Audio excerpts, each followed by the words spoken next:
Hi everyone, Scott McGregor here again with Lumon. Here we are again in Heritage Lakes, another fine build. You can see with this particular build, we've added some wonderful glazing to both the front and to the side.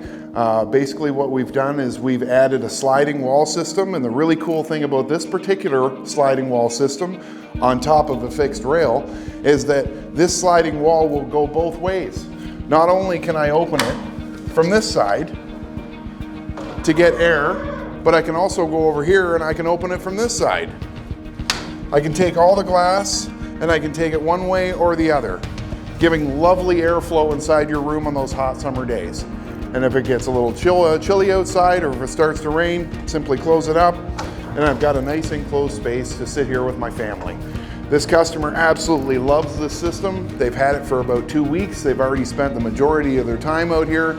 He texts me and calls me all the time to let me know how wonderful it was. They're adding some patio furniture. They're really making this into a family living space.